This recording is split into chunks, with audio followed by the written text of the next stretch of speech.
Talk today is on science and spirituality, so if we can give him a round of applause.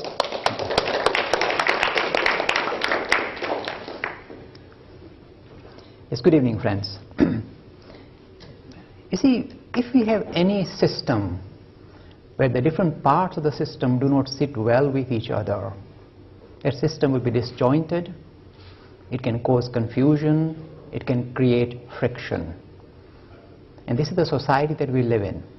In a way, this is because of, if like a sad legacy of Wittgenstein's teaching, which suggested that it is possible to have some, variety of different self-consistent systems with their own truth claims, which can coexist with each other, and perhaps you don't need to reconcile. Now, you see, this may have been okay, but I don't think Wittgenstein meant this to be, acceptable. It should be possible to reconcile variety of different systems at a deeper level. And the disjoint that we face at the moment is as follows. You see, the greatest disjoint we have in modern society, and this is my experience. I go to lots of sixth form seminars and do teachings and so on in philosophy. And I ask the youngsters, first question I ask is, how many atheists, how many agnostics, how many truly believers in the religion? Now, up to the age of about 15, majority will put their hands up because they mistakenly think that belonging to a tradition means they believe in that, that's their religion, so they take their names. But at the age of 16 to 18, they start to move away. In vast majority, when I say vast majority, sometimes 90% of the youngsters, 16 to 18 age group, now call themselves either atheist or agnostic. This is reality. So the youth are showing their displeasure of religion or the status quo of religion by moving away from their religion in droves. Doesn't matter whether you're Hindu or a Christian or whatever, they're moving away from the religion. This is the biggest disjoint that we face. A disjoint which is kind of in a way saying that there is a multitude of religious worldviews, we can put them on one side, and there is this, if you like, a more science-oriented, rationally founded, popularly called secular worldview on the other side. And it is time for us to recognize that majority of youngsters now fall into the second category. This produces the biggest disjoint regarding a spiritual and a secular worldview. Now, you see, unless you address the issue, as I said, wherever you've got any system where different parts don't sit well together, it is going to create confusion, conflict, and problems. And this is what we face. If you open the newspaper, you see straight away the two issues that continue to kind of appear in the newspaper is strife in the name of religion, means even the different religious worldviews can't sit well together with each other, trying to score points on each other. So you can see, if you like, a disjoint kind of dictating society and interfering with the working of the society. So it is crucial for thinkers to try and address this demarcation between a secular and a spiritual worldview. And this is what I wish to do in the next 40 minutes. And after that, of course, I'm open to questions, and they can be challenging and pointed questions, and I'm quite open to that. I'm used to that. So first of all, let me begin the journey by looking at the religious angle. Now, what I'm presenting, you may find quite unusual, because this is not standard rhetoric you get from people of religion. And this is what I'm suggesting. Despite appearances, normally religions are considered to be, if you like, nothing more than a belief system.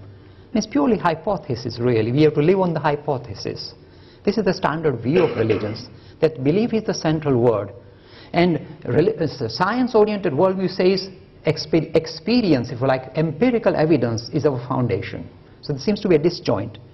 But really, when you look at the religious enterprise, and if you really quiz the theologians or the philosophers of any religion, and really quiz them hard, and say, how can you be sure about your enterprise? How can you be sure about this God chap?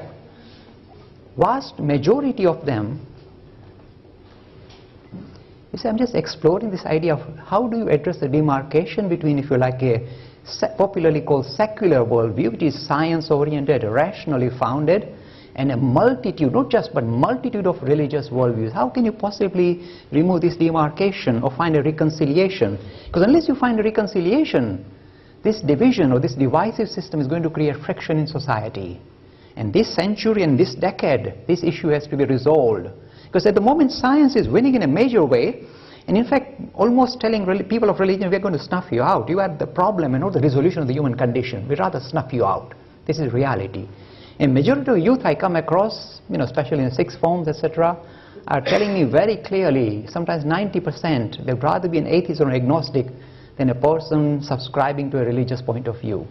And then we've got multitude of religious worldviews, so they can straightway challenge us saying that, look, you guys first sort yourself out. You've got different religions. Some religions have one God, some have many, some have no God like Buddhism. So why don't you first sort yourselves out, guys? All of you can't be right. So sort yourselves out first. Play one religion against another. Straightway comes as a challenge. This can't be right. So I'm going to begin my journey by looking at examining the deeper aspects to religion. And I might make many of you shudder because I'm going to look at the deeper aspects of religion, and this might involving jettisoning some of the ploys used by religion around which religions are woven, and I might jettison them, and so it might make you feel a bit rattled, but so be it.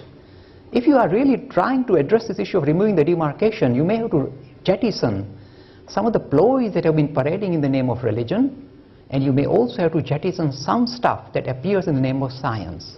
Now you say, I can talk about science because my background is science, and I have tremendous love for the integrity of science. So I'm not here to undermine science, and I'm not here to undermine religions either, and yet you see how I'm trying to address this issue of reconciling this variety of different worldviews. Let's begin with the religions. When you really quiz the people of religion saying, how can you be sure? I mean, they'll give you all sorts of cosmological argument and teleological argument and argument based on miracles and scriptures, revelation. All this will fall by the wayside. You can easily show the weaknesses of all these particular aspects. It isn't true. When you really push them hard, push them in the corner until the people begin to squeak, a theologian will say, well, I don't know, but this man said so, and he'll point at somebody, a prophet of that religion, or a sage or a seer of that religion. Say, he said so, and I'm just prepared to go along with him, because his life is so exciting and so interesting, I'm prepared to go along with the enterprise because he said so. Now when you look at this person or this prophet of every world religion, see, something happened to them, and this was very experiential. This was not a belief. They did not suddenly discover a belief system or intellectualize, had cups of coffee and worked it out. They actually had an encounter of the first kind, if I can use the language, which seemed to have changed their lives for the better, and seems to change the life of anybody who goes near them. And yet they are talking different languages. So how can you have so many religions? What's going on? Let me give you a Hindu input in this. This is pure esoteric Hinduism. This is not standard Hinduism. This is what I'm suggesting. Look, you have to agree with me. I'm very clear about my language. I'm suggesting. I am saying at the experiential level, every prophet, every sage, every seer of any religion, every religion hit the same jackpot. They had the same experience. And they were struggling to give expression to this experience because they said this experience is beyond words. It is an thing, we can't put it in words. So they've all been complaining, saying it's transcendent. That's the language they use, transcendent. We don't have words to describe our experience, and yet that is the foundation of all our activities, our belief system. We had a fantastic transcendent experience, and we can't put it in words. And what do they do next?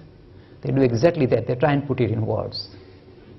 So after this experience, they open their mouths and try and interact with the greater society to try and present this idea of this, if like this very highly personal experience. So they will open their mouths and give expression to this experience. So far so good. Now, every time they open their mouths to give expression, what tools they have? Of course, the language they are using, the mindset in which they operate, and the mindset of the society in which they are operating. It cannot be otherwise. They will always use the language, the mindset of their own mindset as well as the mindset of the people they are interacting. They are very keen to infuse what they've experienced into greater society, so they will use the only tool they have, this if you like, this common thing that we possess called language, to give expression to their experience.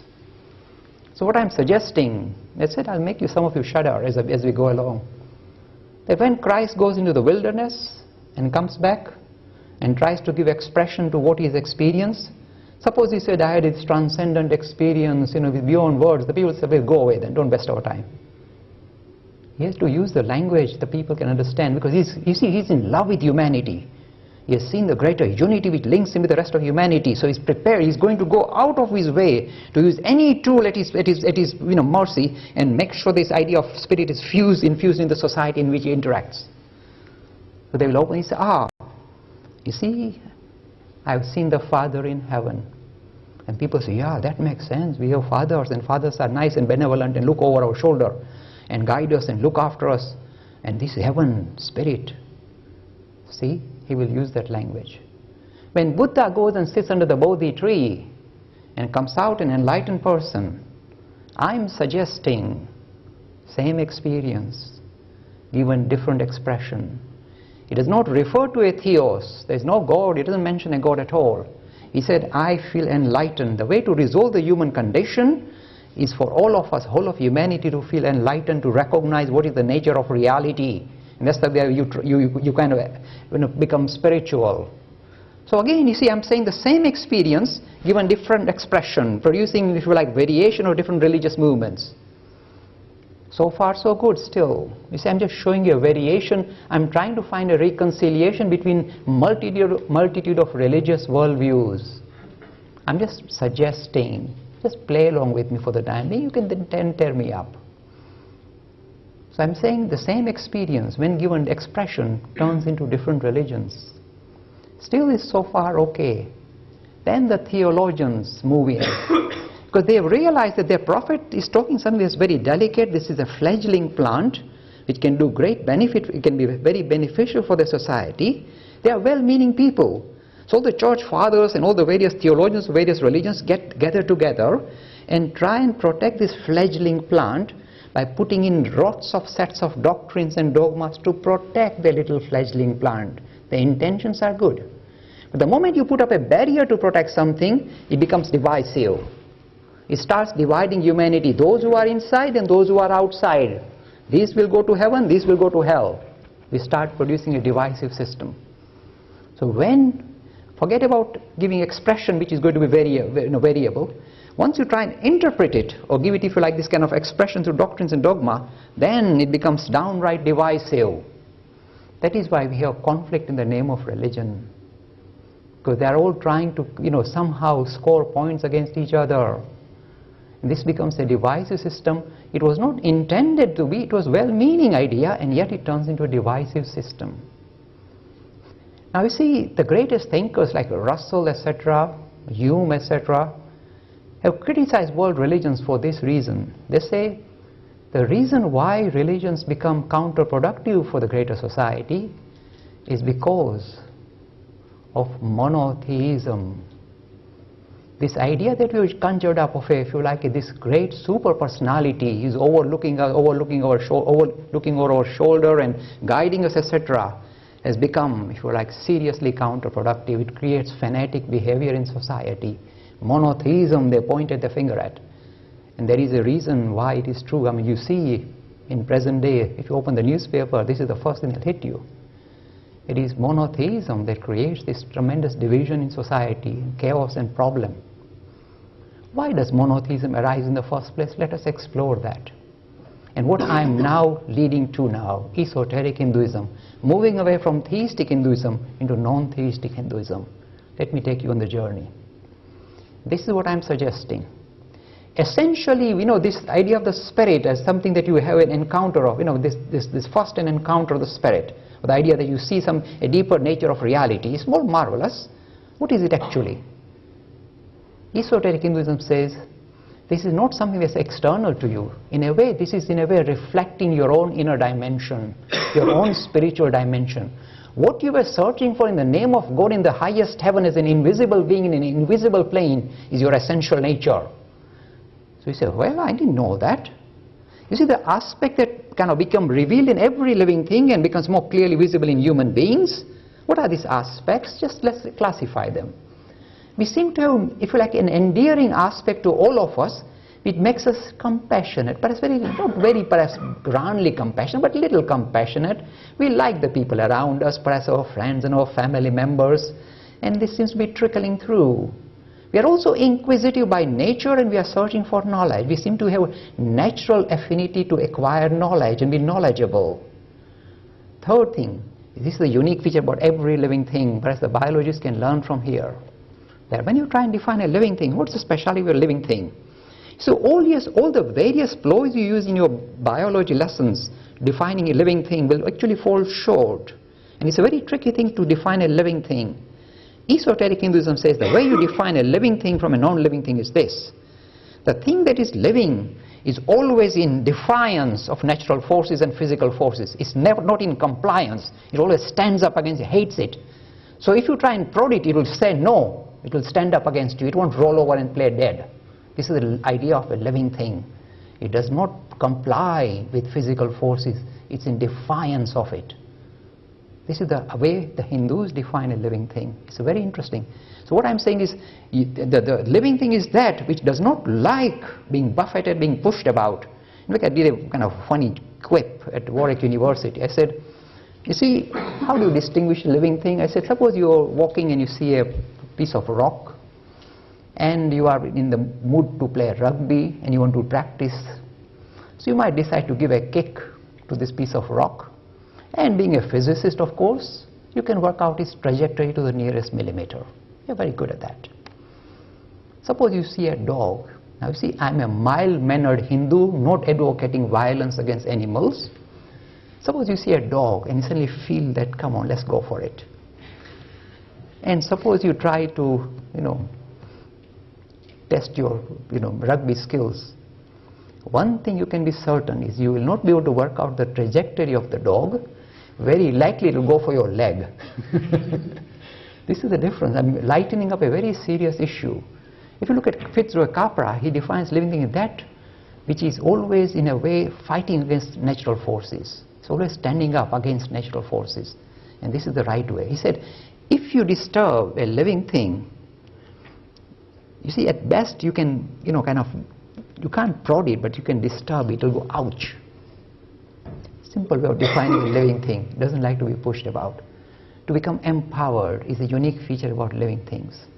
You see, the reason why we are not sitting naked, huddled up in a caves, hungry and thirsty and shivering at the mercy of the forces of nature, but you put these forces of nature in wires, lit up this place, and sitting comfortably here, shows, if you like, the culmination of this process of becoming empowered.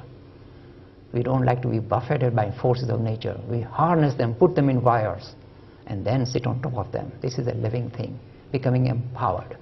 So I'm just looking at the endearing aspect of all human beings. I'm telling you, this is, if you like, the spiritual underpinning revealing itself to us, our own spiritual underpinning. What is it? Compassion, search for knowledge, becoming empowered. Unknowingly, we are in a way reflecting our underpinning, which is spiritual too, as I said. This is esoteric Hinduism. You are essentially that what you were searching for in the heaven. And it is revealing itself through these things. So what does monotheism do? It does a marvelous trick. It exaggerates these features, these human features, compassion, knowledge, empowerment, exaggerates it to infinite and plonks it onto one chap called God. And then says, okay, now for me to be religious, I must reflect these qualities. So if I'm a little compassionate, oh, that's not good enough.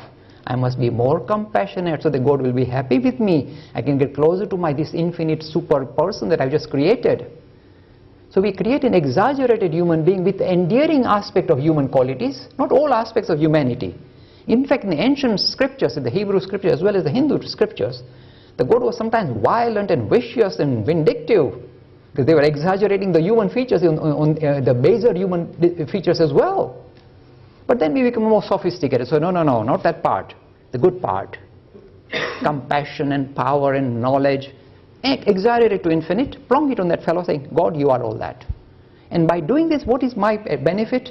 In order for me to build a relationship with Him, I must reflect these qualities in my life, and that's called religious living. See? This is how religions have survived for a few thousand years. You see, the Hindus say, God has not created us in His image. We create God in our image. God we just created is an exaggerated human with good qualities, only good qualities. And then how does it fall flat? The moment you have a tsunami, the whole thing collapses. Because say, Jeremy Vine asked me on radio to program Mr. Lakhani, what was your God doing when the tsunami struck? Was he having a siesta? These poor people have done nothing wrong. Why do you kill millions, hundreds of thousands? Why? No, where do you get the answer? Now you see, the thing is this. is we have created this super personality, this exaggerated human, and now we say, why, what were you doing? And the answer comes from that super personality saying, look, you created me like this, you sort it out. I'm just showing you. This is a ploy, a human ploy, an anthropologic ploy, in order for us to reveal our spiritual dimension to a greater extent. We create this super, if you like, this exaggerated human with good qualities and try and build relationship with him. It works to a certain extent. Look, it's a ploy, but it works.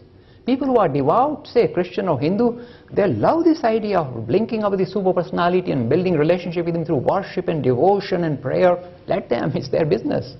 But I am telling you, this is esoteric Hinduism telling you, this is a ploy. Once you recognize it as a ploy, then you can transcend it.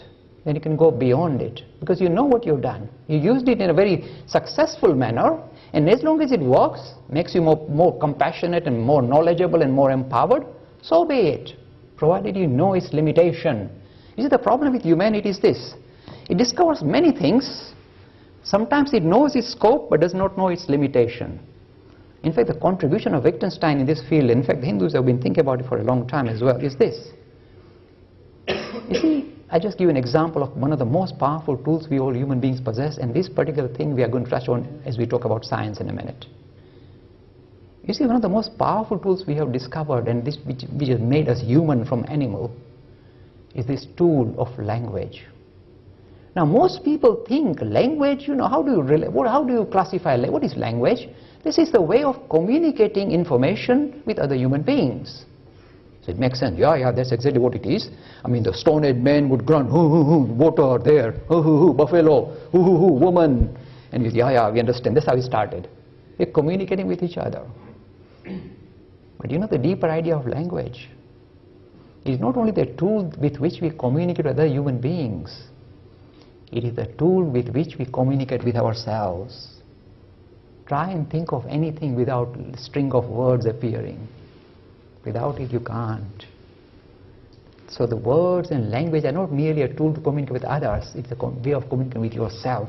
To understand the nature of reality, we need this string of words. In fact, the more elaborate your language, the more elaborate your vocabulary, the more, the vaster, the bigger your vocabulary, the more subtle grasp you can have of reality.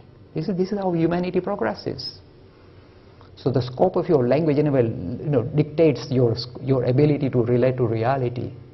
And you may think, we are studying physics here. Why is it bringing language in it? You use it. You know that all of you use it. We use it.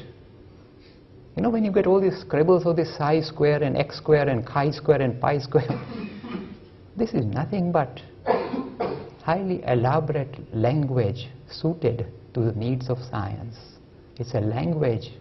All these scribbles are a way of doing mental gymnastics, which you could not have done without all this symbolism and all these strings. That's why all your blackboards are covered up with all this chalk, and all this, your professors are covered in chalk. They're using the language of science, language. But we sometimes forget to recognize and acknowledge that it doesn't only have a scope, it has limitation. And this is what we'll touch on when I talk about the second part, about the ploy of science in a minute. But I'm still attacking the ploy of religion. This idea of monotheism. We need to move away from it.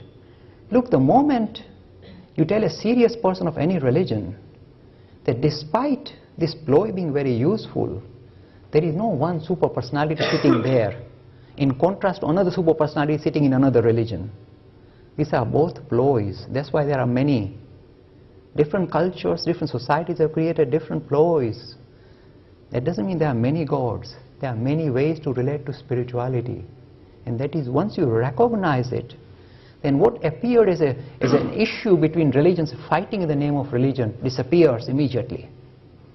This idea is promoted in the Hindu religion as religious pluralism.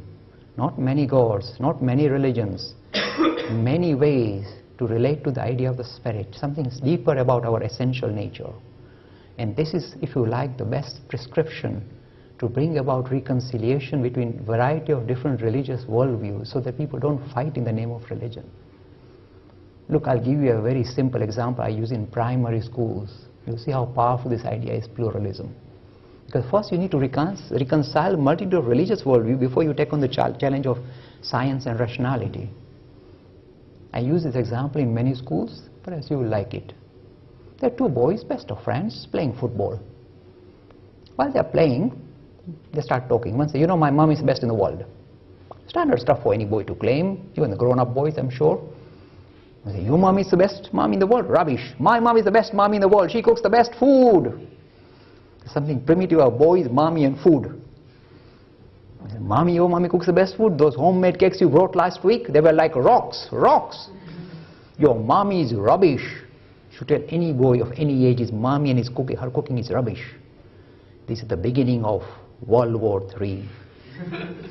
And boys being boys, they like to resolve differences in physics. You see, it's all boys mostly, I know. They like to resolve differences physically. So they roll up their sleeves and I told you my mom, and they're thumping or whacking. They both love their mommies. A wise man passes, what's your problem? I told him my mom is, okay, calm down both of you. Let me give you resolution, says the wise man. Say with all the love and devotion you can muster. Don't hold anything back. My mom is best. But add two magic words at the end of your sentence. You say, what magic words? Say with all the love and devotion, my mom is best for me. The boy said, that's exactly what we meant. My mommy doesn't know this fellow exists even. Ah, see, in 2 ticks, they become best of friends and start playing football. Such an easy prescription to resolve a serious conflict. Now, this is what I've been telling people of religion, and I do this at theological colleges all over the country. I say, assert with all the love and devotion you have got, my religion is best, but don't forget to add those 2 magic words. For me and my congregation, not necessarily for the rest of humanity. Don't impose your mommy on others. They've got their own mommies. Leave them alone. This is pluralism. See the power of pluralism. The reason why I can talk like this because of this idea that I'm suggesting right at the, I can't say, oh, I know it. That essentially the experience of all these prophets is same. Expression is different, interpretation is even more different, becomes divisive. And this creation of a monotheist God has become a ploy, and yet it becomes very seriously counterproductive for modern society, modern science. It flies in the face of science. The moment you create this exaggerated human being and say, okay, he created the universe, you get all the scientists rolling the things and come here. What is his address? Where does he live? This super. No, you are in trouble in 2 ticks. They'll tear you apart. I don't blame them one bit. Because you created a huge human being now, and you say, where is he now? You say, you don't know where he is. He's everywhere. Then you say, he's still human. It's just fluff, basically, so it doesn't work. See, this necessary requirement to jettison the most central feature about many religions, including the Hindu religion, of course, of monotheism. You see, unless you jettison this, you recognize it as a ploy, as crutches used by humanity to relate to its spiritual dimension, you are safe. But you tell a modern youth, there is a person called God sitting in heaven watching over your shoulder and saying, I know you hit your sister when nobody's watching, I'm keeping record here. You come here, I'll sort you out. They say, I'd rather let you go. You can't get your youngsters this way anymore. It's gone. Those days, the sell-by date of this approach is gone. Because we've grown up, we've evolved. And as we like to say, we agree with Darwin. Unless you evolve, you die. When society continues to move and you are not prepared to evolve with the requirement of society, then your enterprise will die. And that's what's happening. Religions are dying on their feet because they are not prepared to recognize, if you like, this limitation of the ploy they were using. They want to insist this is literally true. Then you are in trouble. Because God comes with a lot of baggage. Normally it's auntie from Manchester who comes with baggage. This one, God comes with much more baggage. It brings in so many unanswered questions. The moment you produce this super personality, you are in trouble. Because it is your creation. And you just kind of selectively created him to suit your requirement. That's why he can't answer your philosophic challenges. This is the first part of the presentation. So where does esoteric Hinduism come in? He says even this ploy of this search for, if you like, this compassion and knowledge and empowerment appear like rudimentary aspects of your spiritual dimension. There is a deeper dimension to your religion, to your being. So what is the deeper dimension? I'm going to introduce 2 or 3 words now. and then put them on the sideline, and then talk about science and then bring them back in. You see why it's necessary. The Hindus say even this idea of compassion, empowerment, in a way are reflecting very much human, if you like, issues and human kind of characteristics being exaggerated and being focused on. Look, a piece of rock does exist as well. It doesn't understand what you mean by compassion and empowerment and all that, and yet it exists. So you need to dig deeper regarding what you mean is the spiritual dimension to this reality. And the three words the Hindus have discovered, they're very endearing to me, because you can see this is going to be the bridge between a secular and a spiritual worldview. The three words the Hindus use to define the spiritual underpinning to our being as well as this creation are asti, bhati, priya. This means existence is the underpinning to this reality. Consciousness is the underpinning to this reality. And bliss is the underpinning to this reality. And they are not three separate things. They are the one and the same thing, except that when you view it in different ways, they appear to have different names and different labels. Existence is the underpinning to this reality. That is, if you like, the substratum on which everything, whether it's a piece of rock or a human or a living or a non-living thing, come into being. Existence is the underpinning. I want you to hold these three words, or these two words, especially asti and bhati, in mind while I take the challenge into the science lobby. As I said, I need to jettison some of the central features of science before we can find a reconciliation at a deeper level. Because I don't agree that you can just allow two systems to coexist with their own truth claims and say, oh, there is no reconciliation, we live in a schizophrenic world. It won't work now. That's what's been happening until now. That's why when the students are about 14 or 15 and they're doing GCSE or whatever, when they go to the science or their science lesson, they say, challenge everything. Every hypothesis must be tested to destruction. Then we move forward. That's how science progresses. Challenge everything. Don't accept anything. It must be empirical. It must be experiential. Otherwise, don't accept.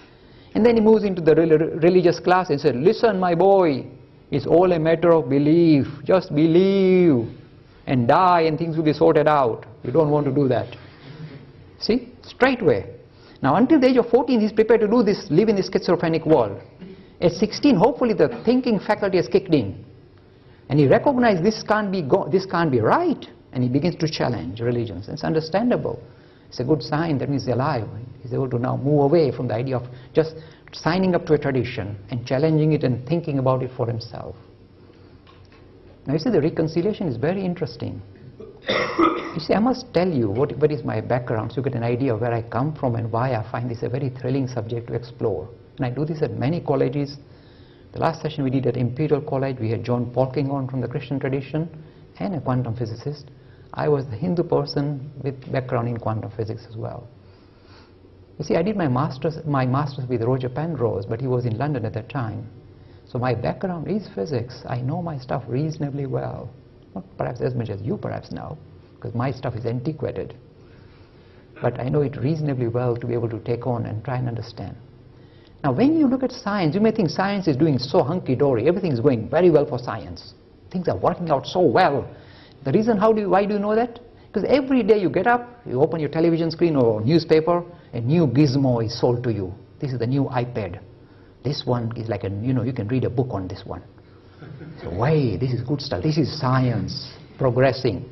This is technology progressing. All the gizmos thrown in your face for commercial purposes. This is not the real science.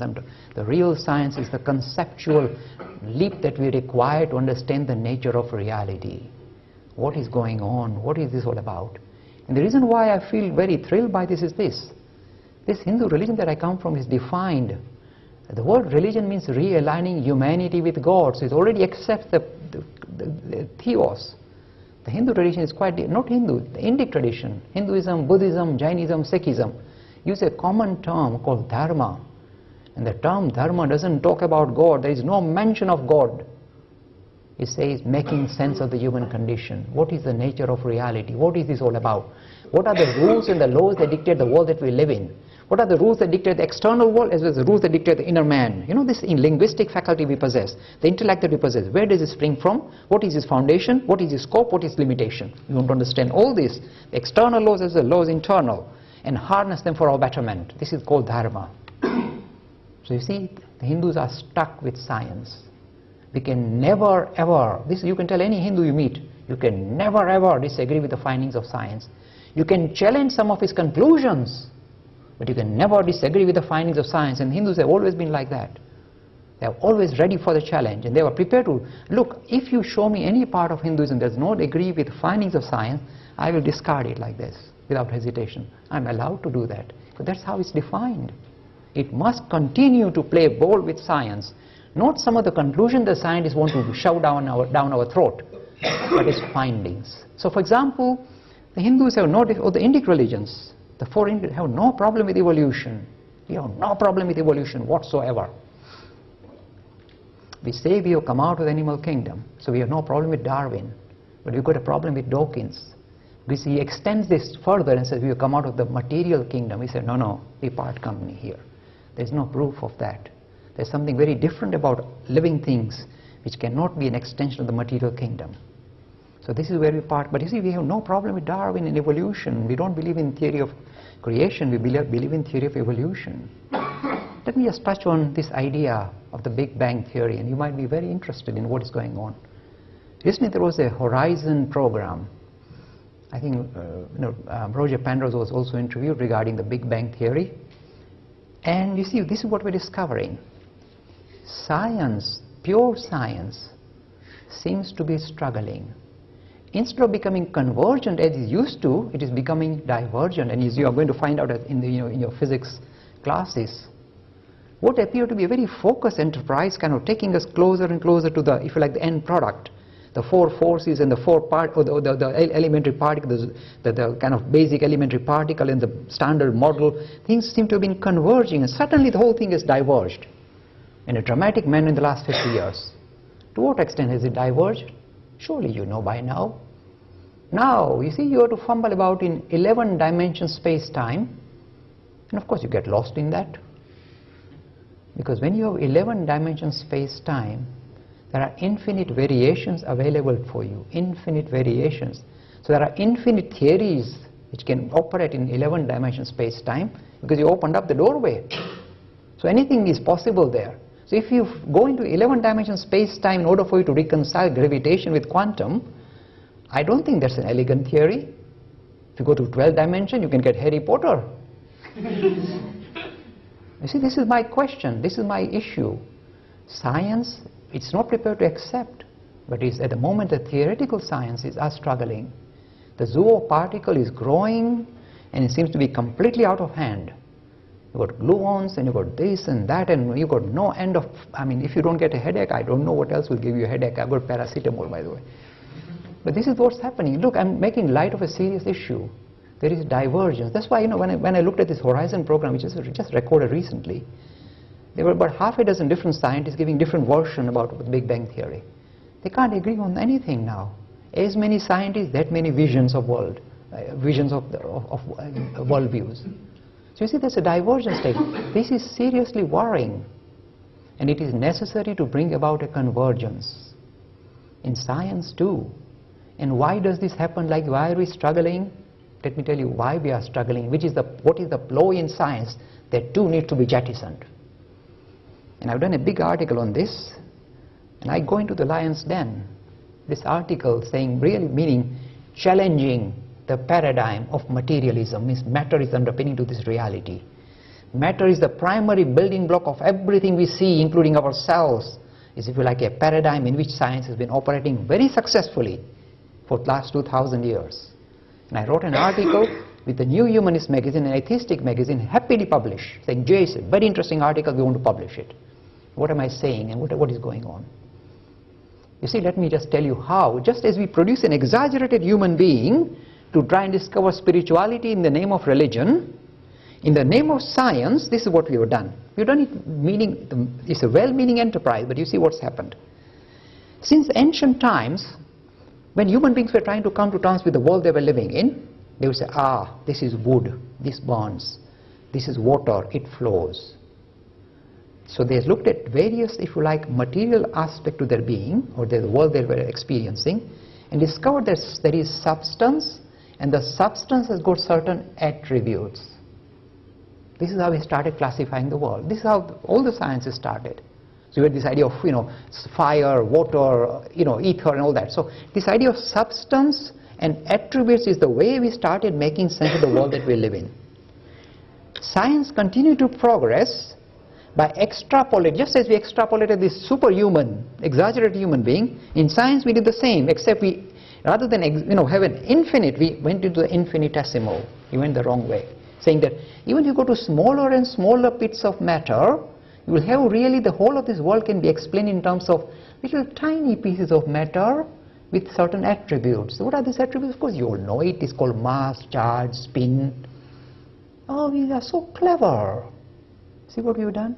The same thing we're seeing in the physical world, we've done in the smaller world, saying even the smallest of the small is nothing but a lump of matter, substance with attributes. If you've got quarks, oh, it's got this much spin and this range number. So you put certain attributes. And by doing that, you can explain the world. It seems to be working extremely well. It worked extremely well till when? Till the 1920s and the discovery of quantum. You see, the reason why most physicists will run away when you ask them to explain the quantum phenomena to them conceptually, not mathematically. You see, they are very good. They'll just fob you off with mathematics, saying, you see, this is a Schrodinger equation, and this is the potential well, and this is how the particle kind of behaves, and this is the standing wave. I say, wow, how so clever.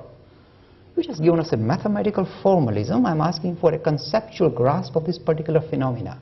Ask them. Richard Feynman used to ask every university professor, come on guys, what is quantum? What is it? Nobody would put his hand up because he knows he has no clue. So conceptually, suddenly, we lost touch with reality and we are just living, if you like, on pure mathematical formalism, which is extremely successful. To the 9th decimal point it works. Whether it's your quantum, your computer chip or your DNA, it works extremely well. Well tested, perhaps the most well tested theory in physics. But the quantum phenomena is in fact the central feature of physics. Look, first of all, let us praise each other here. Out of all the sciences, the most pretentious of all sciences, the most arrogant, is which one? Is your science, physics. It tells biologists, chemists, engineers, come and sit at my feet and crack coconuts. I'll answer all your questions. When it comes to the nitty-gritty, I am the daddy, come here. See, the most pretentious. And in physics, the most, if you like, the central phenomena which has really puzzled the physicists for the last century now, 90 years I would say, is quantum. I think it is far more successful and stupendous, this is the language they use, stupendously successful than all other phenomena that we discovered so far. Gravitation, electromagnetism, elementary particles, nuclear, but these are peanuts compared to the quantum phenomena. Because all of them have to run around quantum. This is the central, and this is not a periphery issue, and it puzzles them. Now how do scientists get around these puzzles? These are the two tricks they use. You'll check them out, you'll find them.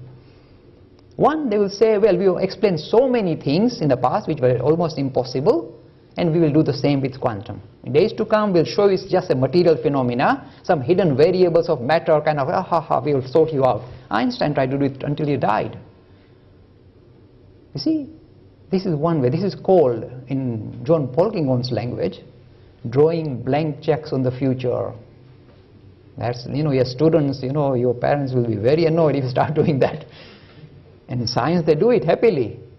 So if you talk to, Murray Gell-Mann, he'll say, yeah, we'll sort it out in days to come. Don't bother us now. You've not sorted it out nearly 80 years now. So it sits there right at the heart of, right in the middle of physics saying, explain me, what am I, who am I, what's going on here? This is one ploy they use, drawing blank checks on the future. You see, you need to challenge scientists too.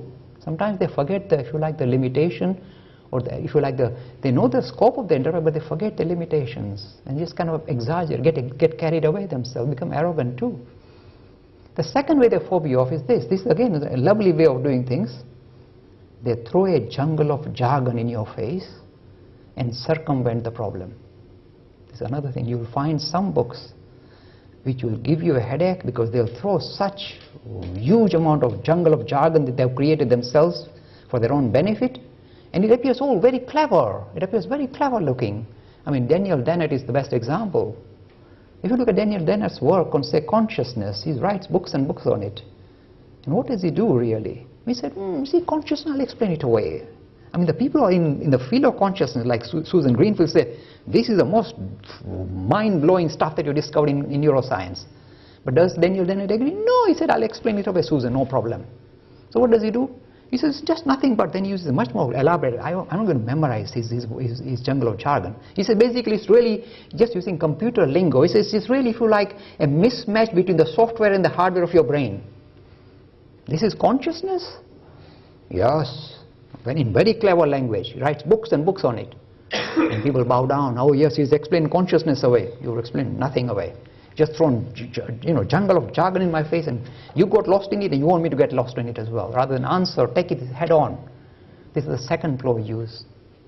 Just a jungle of jargon to fob you off.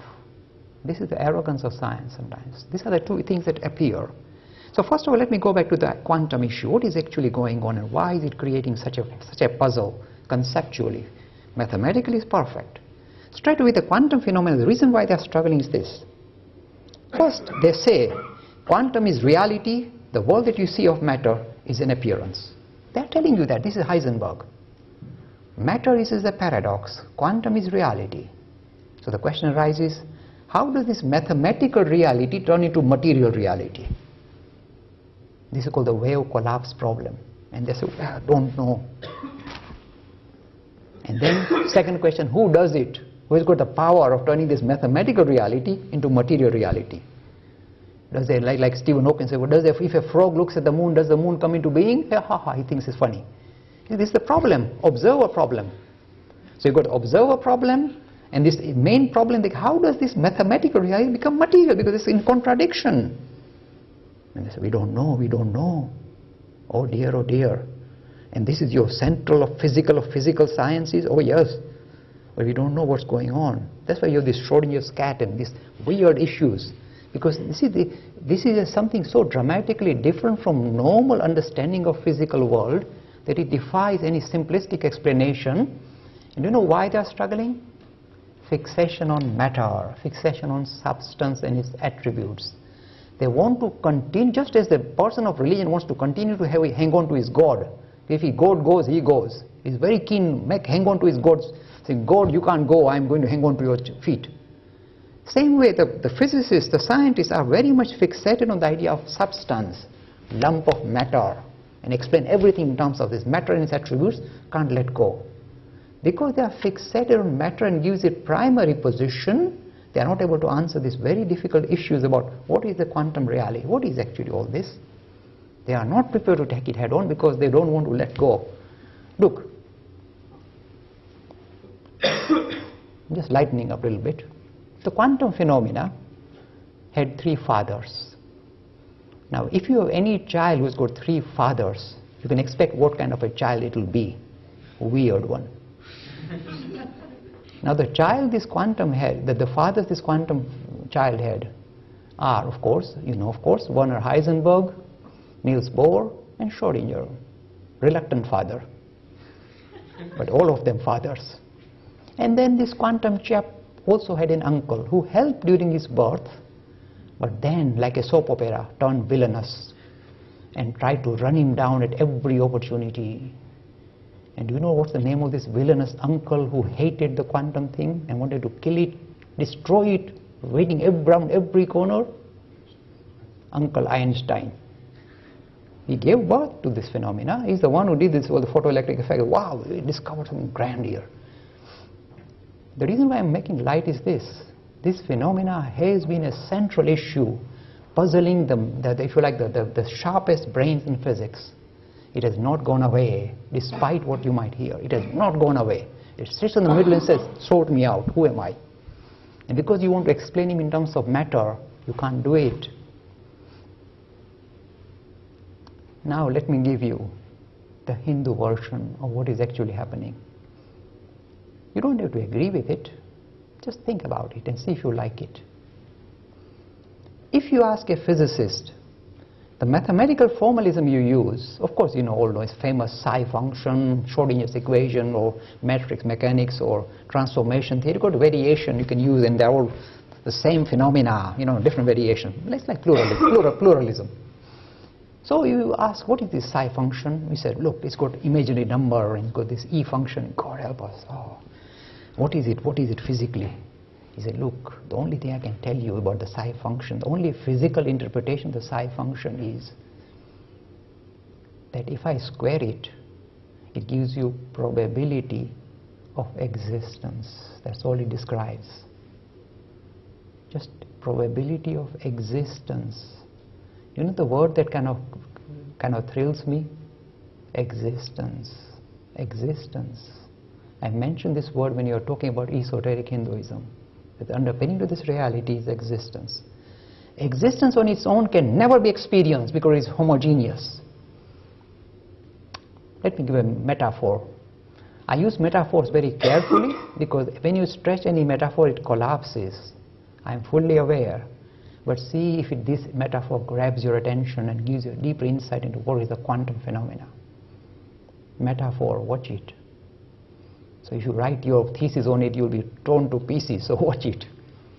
Suppose you had a block of transparent jelly, big block of transparent jelly. It's transparent. You look into it, you see right through it. It is transparent, you can't say anything, just it's invisible, so you just see through it. If you give a thumb on the side of the jelly, you'll see waves being set into motion on the surface of the jelly. And the waves will be interacting with other waves, and there'll be interference, and there'll be patterns and patterns within patterns. And suddenly what was invisible becomes highly visible. You say, wait, where did this come from? See what's happened? That thing on its own, it will stay invisible. You can never grasp it. If there is a variation in it, that is visible. This is what coming out of Hinduism, esoteric Hinduism. It is saying the substratum to this world is not matter, it is existence. Existence on its own can never be experienced, but a variation in existence can be experienced, can become experiential. Just like those waves coming from nowhere and yet visible. So it is really existence that is wiggling about that creates the world, not little lumps of matter. I think it was in Heisenberg's words, he said, if you ever thought you can explain this universe in terms of sticks and stones or smaller versions of sticks and stones hanging on to matter, you'll be disappointed, my friend. Because this phenomena is non-material. That's the only problem with quantum. It is non-material. What is it? The Hindus say, we know, we've been telling you, the underpinning to this reality is nothing but, if you like, shudder in existence. It is existence that's shuddering that creates all this world that you see, all this diversity you see in front of you, including your mental diversity, the mind that you possess in which to make sense of the world. All that is nothing but, if you like, these waves within waves. And that's how that's how this reality comes into being. This is esoteric Hinduism. No God anywhere. Existence shuddering, creating this diversity we see in front of us.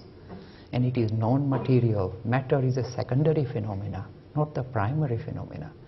Once you let go of matter and start recognizing this deeper aspect, then quantum phenomena becomes accessible, conceptually accessible. I just touched on one, I touched on another aspect. You see to what extent you like it. I've been interacting with many people in the field of neuroscience, though it is not my field, but I like to interact because I find it very exciting and very thrilling. Just as in physics, the central problem or the hard problem of physics is quantum phenomena, in neuroscience, the hard problem of neuroscience, you check it out with, say, all the series of talks by Susan Greenfield. And she is perhaps one of the best neuroscientists in the country. She told me, because we met once, and I said, Susan, what is this consciousness? What is it? What is this all about? She said, I've been challenging the neuroscientists, the brain surgeons, the philosophers, the theologians. Tell me what is this consciousness and which brain slice of the brain produces it. Tell me. I will do an experiment with some poor chap and sort out where it comes from, this consciousness thing. What is it? Every attempt to pin it down fails today. It is considered to be the hard problem of neuroscience. It sits there at the heart. Just as quantum sits in physics, consciousness sits in neuroscience, in life science, saying, explain me, who am I, what am I? And it sits and puzzles the neuroscientist. Remember, I told you to remember those two words, asti, bhati. Asti means existence, bhati means consciousness. This is the underpinning to reality and your underpinning. And this is the spiritual dimension becoming revealed. So when I talk to some neuroscientists who are strongly materially oriented, they say, Jay, go away. Consciousness is nothing but brain phenomena. It is just the electrons, the electrical and the chemical activities of your neurons that produces this fuzz or buzz that you call consciousness. There's nothing more to it. Come on, Jay, grow up, live with it. There's nothing more to it. All this airy-fairy spirit, the only spirit we believe in comes in bottles during Christmas. It is all, go away. Because they are very derogatory toward the word spirit, because they hate it. Why do you sound spirit? In fact, the moment the word conscious appeared in quantum too, because they said the way we can explain this quantum phenomena is that it requires a conscious observer to make this mathematical reality into material reality. So consciousness appeared, and immediately everybody jumped up saying, we can't have consciousness appear in physics, how dare it? Do you know how they can avoid a consciousness in quantum mechanics? The theory that you heard of, multi-universe. Now listen, if you are prepared to go down this line, you go down any line. It is saying that while I am talking to you, infinite copies of ourselves, at every infinitesimal second, means every quantum event took place. Sorry about that. Infinite copies of ourselves have been already moving away from each other. Infinite copies of ourselves. So I don't know whether you should be pleased or displeased about it, because your bits have been going all over the place now. This, according to me, is perhaps the most divergent model you can create. You see, the most divergent model you can create, and this is divergence with a vengeance. Infinite copies of ourselves are moving away at every infinitesimal second of time while I'm talking to you. If you're prepared to go along with that, I think, Occam, you've heard of Occam's razor. You require most economical worldview. This is the most uneconomical worldview that you can get. I'm going to switch this off. Because I'm going to go off in the wrong world now. Look, I'm going to shout at you. Please bear with me. Because I think it's such an interesting topic. Can you hear me at the back? Yeah. You see this idea that, look, you can see to what ludicrous extent science is prepared to go to avoid the word consciousness appearing. The only other way they can do is say, we accept there's something non-material that is flipping the mental world, if you like, the mathematical world into a material world. But you require this thing which is non-material. And they say, okay, we use the word conscious. We don't want the word conscious to appear. It's all matter. In order to avoid a conscious observer, if you like this idea of consciousness appearing in physics, the only way you can avoid it is to agree with this Evarts idea of infinite worlds, breaking apart all the time, every instant of a time. And if you agree with that, you might as well agree with anything. I was talking about this 11-dimension space-time where you cannot get lost. This is worse. And you're prepared to go down that line simply because you don't want this kind of more esoteric ideas to appear in your physical, kind of expression of view of the world. And this is the extent to which science is prepared to go to avoid losing its material grasp. This is why Einstein had a great problem with quantum. Because he was, look, same with my professor in a way.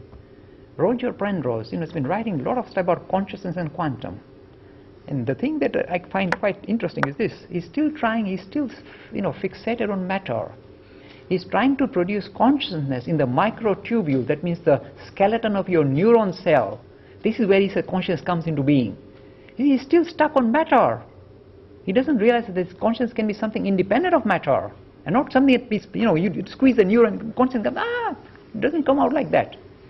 This is what he's trying to do, I'm saying indirectly.